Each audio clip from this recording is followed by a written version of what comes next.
last 10 years, the worries about the climate, concern about the climate has been growing steadily among the American population. And now there are about 100 million people, about 40% of the adults in the US, who would cite climate as one of their significant worries and something that they feel like that they would like to take action on. And so at its largest level, those 100 million climate conscious consumers are our target market. This is the Fintech One-on-One podcast, the show for fintech enthusiasts looking to better understand the leaders shaping fintech and banking today. My name is Peter Renton, and since 2013, I've been conducting in-depth interviews with fintech founders and banking executives. Today, I am delighted to welcome Tim Newell, the CEO and founder of GreenFi. Now, if you've not heard of GreenFi, that's understandable. It's a new brand that was spun out of Aspiration, a brand that many listeners will know. Tim details the successful transition of Aspiration's consumer banking business into GreenFi, what pieces came with this transition, and how he was able to restructure the company. We learn a little bit about the history of Aspiration, but more importantly, we talk about what differentiates GreenFi and why Tim thinks the opportunity is huge today for a climate-friendly fintech. Now let's get on with the show.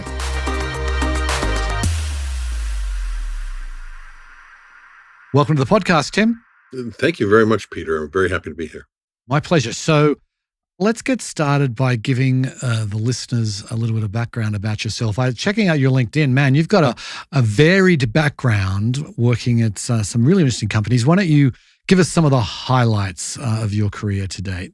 Sure. I'll give you the highlights. So I've been in and around financial technology for a long time. And you saying I have a varied career is really kind of a nice way of saying, gee, Tim, you're pretty old. But having said that, I have been either starting, running, or investing in technology companies, and primarily over the years, financial and climate technology companies for the last 25 years. Mm-hmm. And this is the GreenFi, the company that I'm running now, is the fourth company that I have either been founding investor, founding management team for.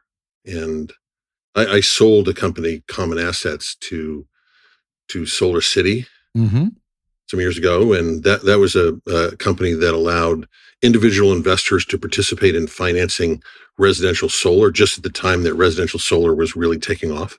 Yep.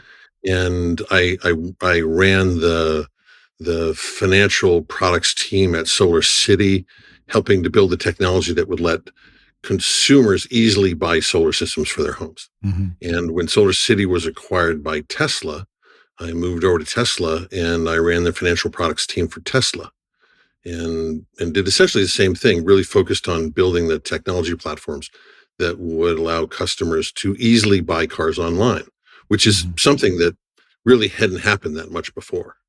And took a lot of work to try to make it work well. And after I left Tesla, after working for Elon Musk for the better part of 5 years or so, I needed a... You need a medal for that. Need a little bit, right? Yes.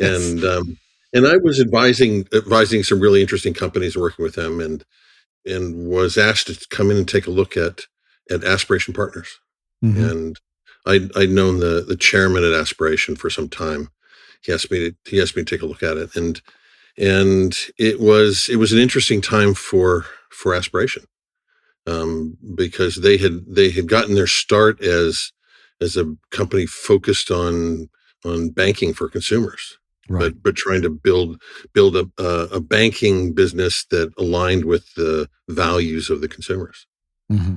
And had poured a lot of money into building that and growing it, and had built some brand recognition around it. But they were in the midst of pivoting to try to focus on global carbon markets. Right. And we're frankly struggling with what to do with a consumer business. Huh. And that's when I came on board. I remember reading about that at the time, back, I think it was like 2022 or so, when Aspiration decided to give up on consumer banking and go onto the carbon markets. I mean, it's not a logical pivot. I know you I don't know if you were. I don't think you were part of the decision to do that pivot, but I believe you're at the company. What can you tell us about that change? Yeah, so I can tell you about it as an observer, but not a decision maker. Right. Best way to put it, Peter, is that it makes a little more sense if you think about the background, which is that Aspiration had been involved in tree planting Right. for a long time as part of the consumer business, because that was part of the sort of fundamental value, green value for consumers of that. And as they became more and more engaged in tree planting to support that, they first looked at how can they vertically integrate, but then as they thought that through, they became more and more interested in the business of investing in carbon projects around the world, like tree planting. Mm-hmm.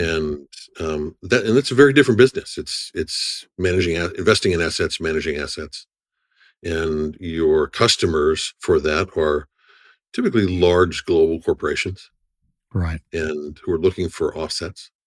And it's just a very different business than consumers. And at the time, at the same time they're becoming more interested in that business, um, the business of the business to consumer area is really changing drastically. Right. And if you think about 2022, interest rates are rising, and for fintechs that were built during a time when money was free and investment capital is readily available, suddenly it was not easy to build and run those businesses.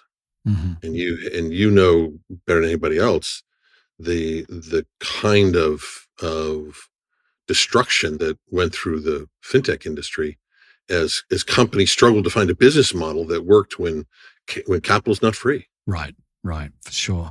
So then maybe tell us how you were able to grab control of the consumer business, spin it out, and recapitalize it, rebrand it. Tell us a little bit about that process. Sure. The Aspiration Partners, which was the parent company of this, was struggling with the consumer financial business. Mm-hmm. It was losing money, as were many financial technology companies at the time, and losing a lot of money, and with no clear path forward as it was structured at the time for them to get to anything else. And they were having to consider, do they sell it? Do they close it down? What do they do with it? And the challenge is, when you're trying to sell a business that is losing tens of millions of dollars annually, it's a difficult sell. Mm-hmm. And when you're trying to close down a business that is heavily regulated, that's also not an easy process to go through. And as we have seen with other consumer fintechs that have either closed down or been forced to close down. Right. And so that was the place they were in, and I saw value to it, and I sat down again with the chairman of their board and worked through a plan for how the business could be transitioned in a way that protected the parent company, but that would let it essentially spin off and compete on its own in the marketplace. Right. Okay, so you've completed that process, and you decided obviously not to use the Aspiration name. You went with GreenFi. What was the thinking there? Well, we actually did use the Aspiration brand for initially, and the process of spinning it out, it wasn't really spinning out the business because I didn't acquire the business. Initially, what happened was that I agreed that my company, Mission Financial Partners, would operate the business on their behalf, mm-hmm. to take the operations requirement off of their plate. And I took the key employees from Aspiration that were involved in the consumer business, put them on my payroll, and we began operating the business, and more importantly, restructuring the business. Mm-hmm. And then I completed an agreement with Aspiration Partners, the parent, that I would license the technology platform and license the brand, essentially, because I wanted to keep continuity for the customers. I didn't want them to have to change their accounts. I didn't want to have them to change the brand. I didn't want to have to change any of those things. And so we licensed it. I worked with Coastal Community Bank to set up a new banking partnership. And then we offered the customers a chance to move over to essentially a fully new company, fully new platform. But it didn't feel that way to them. It felt easy. They said yes, and everything went on operating the way it had before for them. And that's the way we designed it. Is the product set very similar? Or maybe you could just take us Sure. through what is the product set? So the product set right now is checking accounts, savings accounts, investment accounts, and then some sustainability products that surround those. And when we moved over with the same product set that it had been. Again, we wanted continuity for the customers, and we needed time to restructure the business. And so we brought it over, everything the same.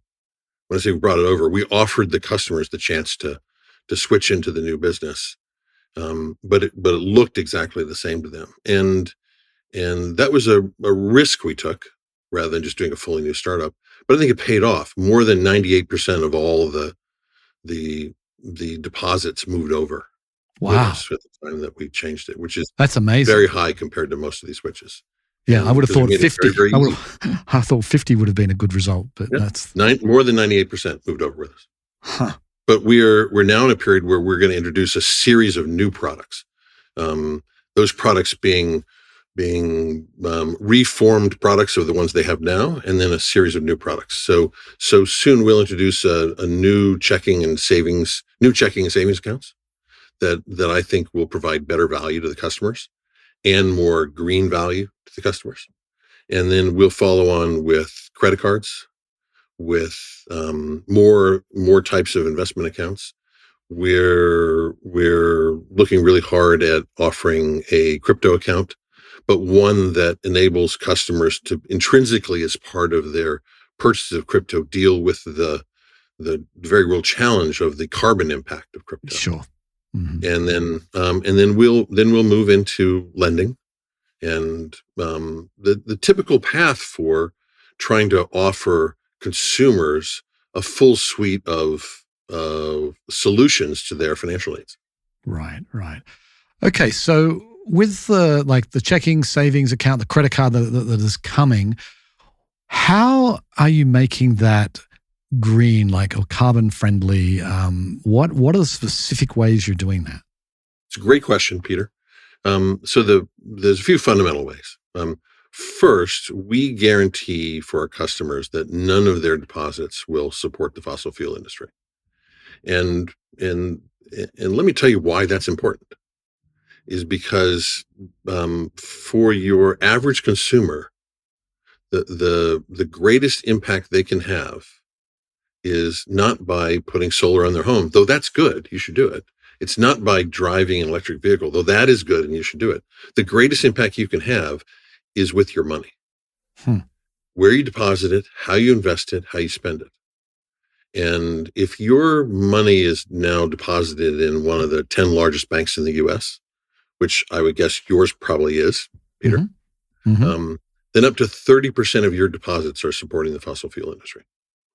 That's just the structural nature of our banking business. And that means that your deposits are literally fueling the climate problem. Right. And so, using the maximum of the first thing you have to do is stop digging when you're in a hole. Let's first stop digging, right? So we want to give customers a place to put their money where they're confident that it's not going to be, where their money is going to be used in a way that's not investing in the past, that it's pointed toward the future. And that's the first way. Right. So second way is that we give our customers the ability, with all their transactions, every time they put their debit card and swipe it through, that they can support giving back by reforesting around the world.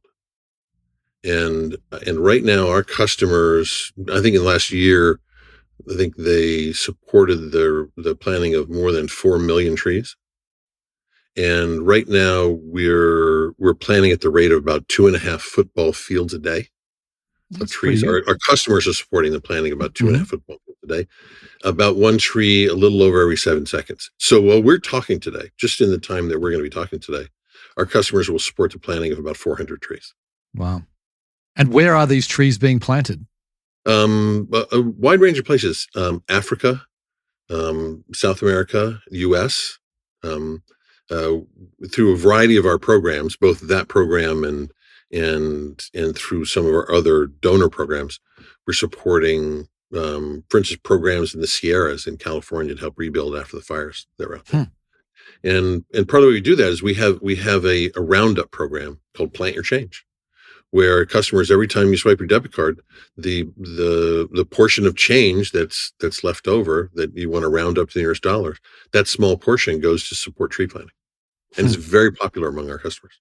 Right, right. Um, it's also for one of the best things that you can do about the climate is begin to shift to your transportation. So drive an electric vehicle, for instance, but that's not the practical or the right thing yet for everybody. Right. So a lot of our customers are still driving the same cars they've been driving. And for those customers for those are our premium customers, we will automatically offset the carbon impact of their gas purchases Hmm. just every time they swipe their card and buy gas. So Interesting. we're really focused on just trying to make having a climate impact easy and something you just build into your everyday purchases and everyday use of your money. Right, right. So, can you tell us a little bit more about your target customer or your typical customer? I mean, obviously they have an environmental bent, I imagine. Um, but what kind of are these younger people in general? Is it totally across the age spectrum? Tell us a little bit more about them. So, Peter, I think you'd be surprised. Over the last 10 years, the worries about the climate, concern about the climate, has been growing steadily among the American population. And now there are about 100 million people, about 40% of the adults in the US, who would cite climate as one of their significant worries Hmm. and something that they feel like that they would like to take action on. And so at its largest level, those 100 million climate conscious consumers are our target market. And that's different than a company like Chime, for instance. Great business, but they're focused on people that typically either underbanked or at the beginning of their financial journey. Hmm. Whereas where we really focus across a wide spectrum of people, many of whom are some are boomers, some are Gen Z, and everything in the middle.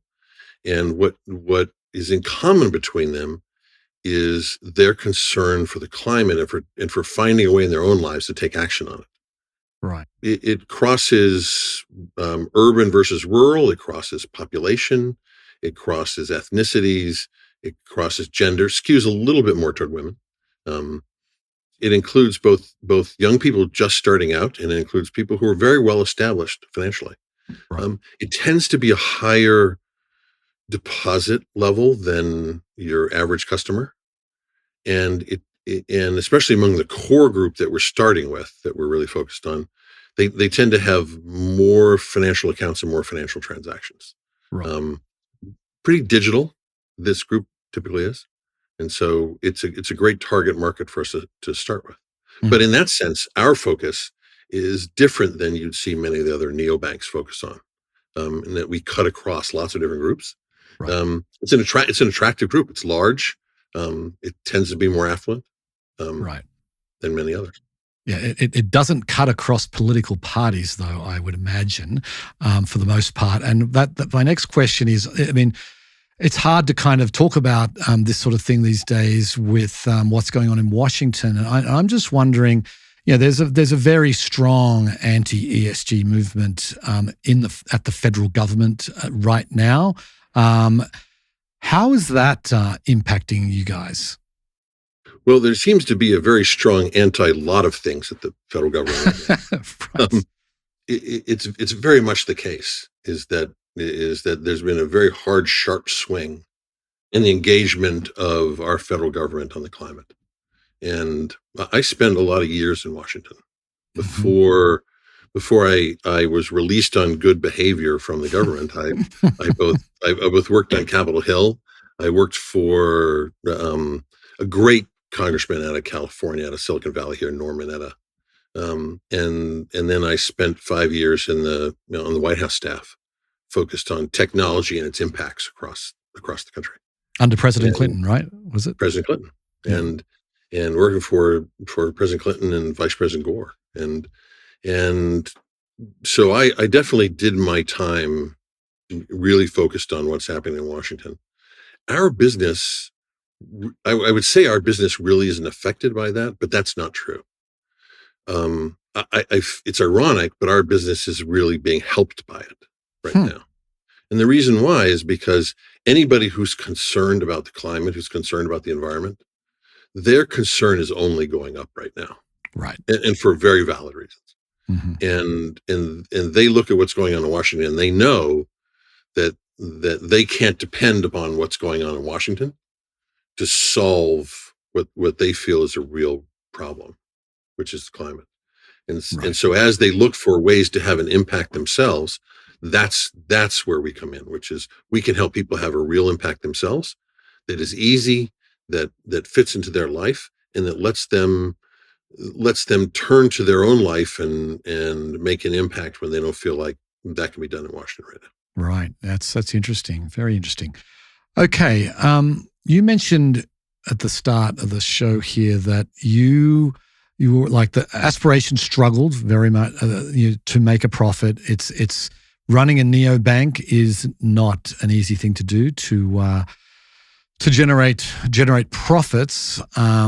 Even Chime, which we now know exactly how much profit they've been making because they just released their S1, and they're not making losses anymore. They're also a very long established business with a lot of scale. How are you approaching sort of this with the expectation, obviously, that you're going to get to profitability, but I imagine you aren't there right now. I mean, what is your approach to try and get to profitability?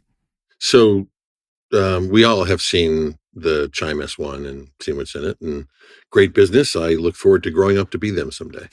But we're not there yet. As I said in the beginning, we're a startup, and so we're still in a growth phase. The initial approach we took was to do a fairly radical restructuring of the business when I took it over. At the time when I began working with the Aspiration consumer platform, there were more than 400 people working on that platform, working with the business in one way or another. Today, there's a little more than 40. So it took as you can imagine, Peter, it took a really radical restructuring of the business to be able to essentially operate on 10% of the size of the team that was operating before. Now, how do you do that? You do that with a lot of great uses of technology. You do that with some great people. And I'd be the first one to say that the most important thing that I acquired, if you say that I acquired when I acquired the assets, was a team of really fabulous people. And because you curated that for more than 400, you curated down to 400 to 40 people who can really, really engage and run the business. And you take those people and you give them some great technology tools. You invest in the tools they need to run the business and build products and operate the business. And you can do some pretty magical things. We have had a fairly steady and significant focus on using AI, and we continue that today, and are only going to escalate that more. And the focus is on how do you pour the value into the products that you're giving the customers, and start there. Again, these businesses, like the original Aspiration and like other ones, were started at a time when investment capital was readily available. You walk down the street and someone wants to give you $10 million, and that just isn't the case. And so you have to build the businesses differently, and that's what we did. We cut. I think in the end we probably cut more than 60% of the vendor costs, the technology costs, out of the business. And we're still not there. We're still not at profitability, but I definitely can see directly what the path is for us to get there. and it's not that far off. Right.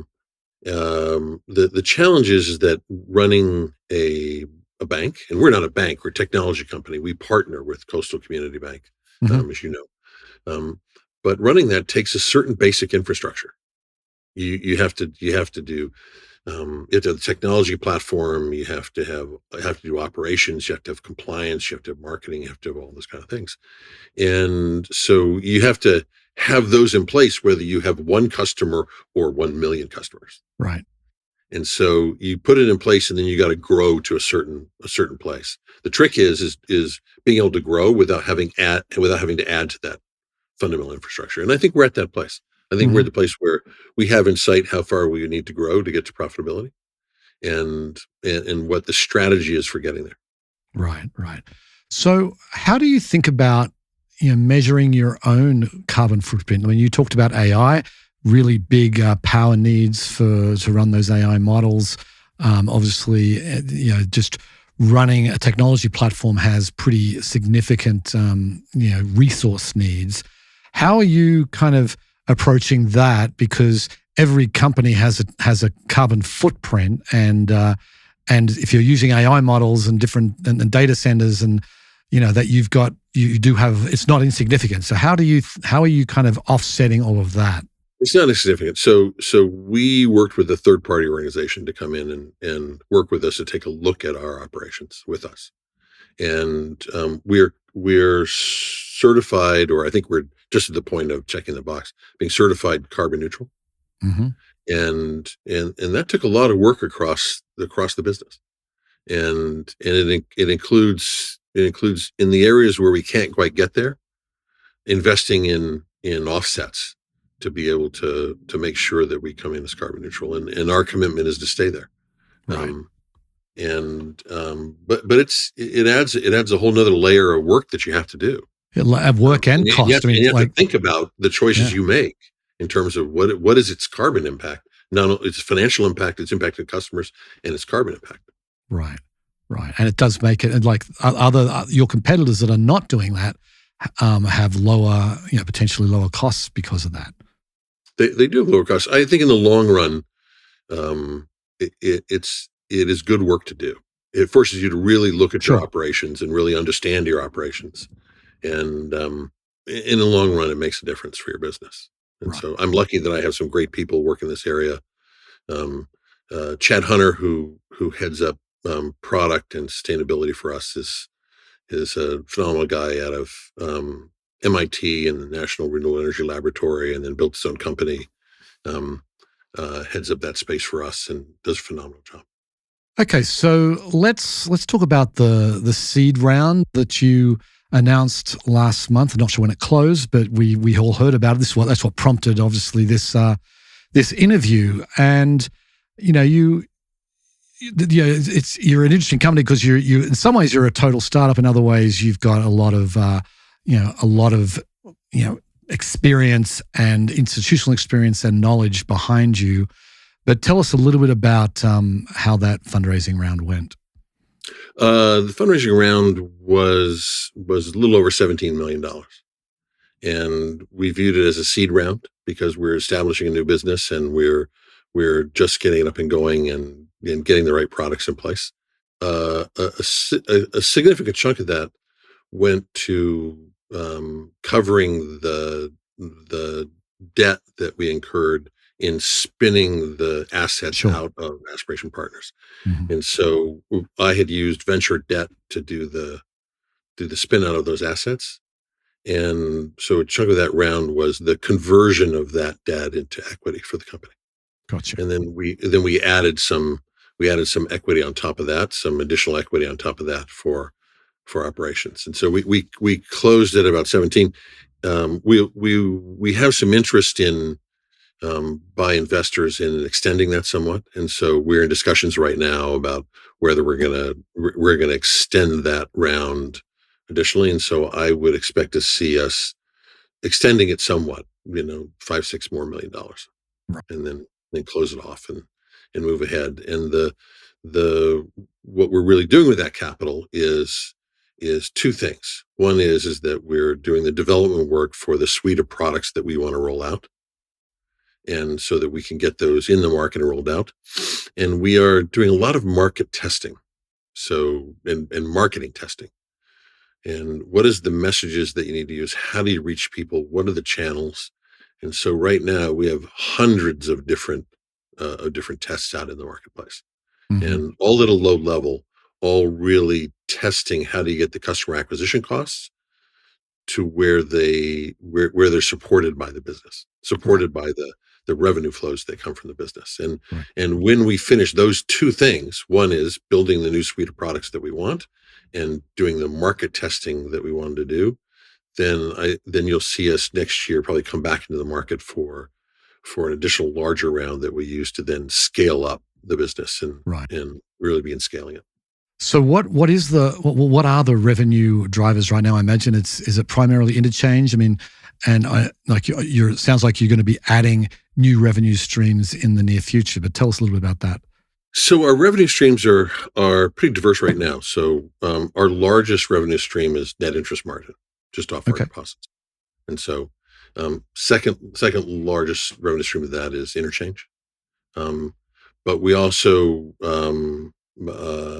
have revenue streams that come from our subscriptions by premium customers, people who sign up because they want to participate in a larger way with us, and for instance, and get the gas from their car offset or do other things. We also have what I think is a very unique model, which is pay what is fair, and we don't charge fees for our checking accounts or savings accounts. But we have a program that lets customers tell us, hey, I like what you're doing. I want to support this. I want to support this kind of program. And they'll just tell us what they think is fair to pay. And so we have a revenue stream that comes in from those. And we have your normal other banking fees that come through the process. Right. And so we have a sort of a wide range of revenue sources. And none of those individual sources are even 50% of the revenue. It's fairly well diversified across. Okay, that's great. So then, can you give us a sense of the scale you guys are at today? Sure.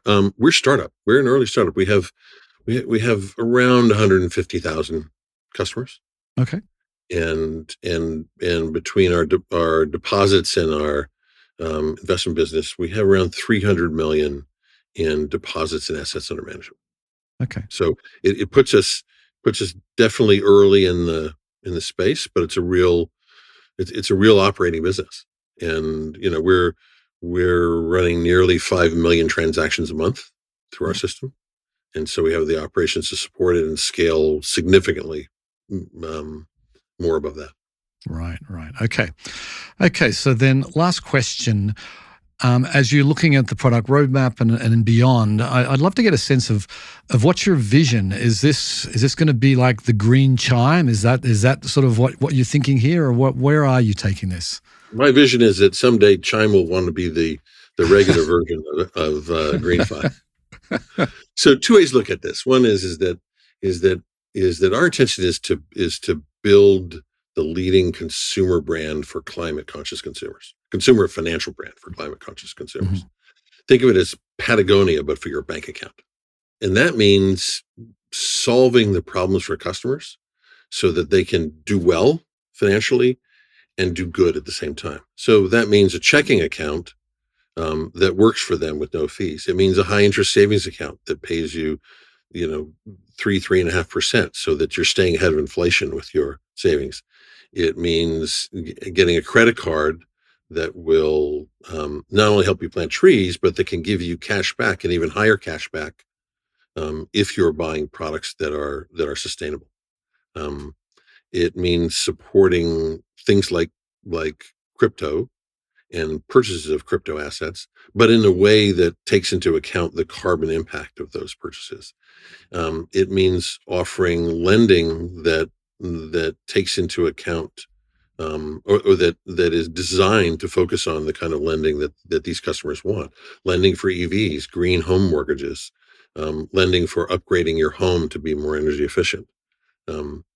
And then we also have a consumer area, a green marketplace, where you can go and find products, go on our find products that that are inherently more sustainable. And we have hundreds of brands in there. We're expanding all the time, and I think that will grow to be a significant business for us. And then finally, what I would say is we have our initial investment accounts and a mutual fund that is a mutual fund of ours, the GreenFi Redwood Fund. But I would expect that'll be a very, very large part of our business as we add more and more and more funds. A lot of my background is in the investment area. And so I'm particularly looking forward to giving consumers more choices for how to invest, but in ways that are consistent with their values. Right. Okay, we'll have to leave it there, Tim. Really great to chat with you. I've always wanted to know what was going on with Aspiration, and now you've shared all of the full story here. I really appreciate it. So best of luck to you, and thanks for coming on the show. Well, thanks for having me, Peter. I really appreciate it. Okay, see ya.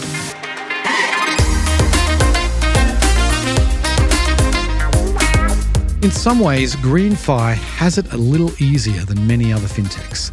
They occupy a large niche with a very passionate customer base. This should help them with their customer acquisition costs and the amount of revenue they generate per customer. I imagine it is already above most of the big name fintechs in the space and will only grow as they add more products. They have what many fintechs covet, an engaged customer base that is actively looking to do more business with you. That and the fact that Tim has been very conscious of controlling costs greatly enhances their chances of success. Anyway, that's it for today's show. If you enjoy these episodes, please go ahead and subscribe, tell a friend, or leave a review. And thank you so much for listening.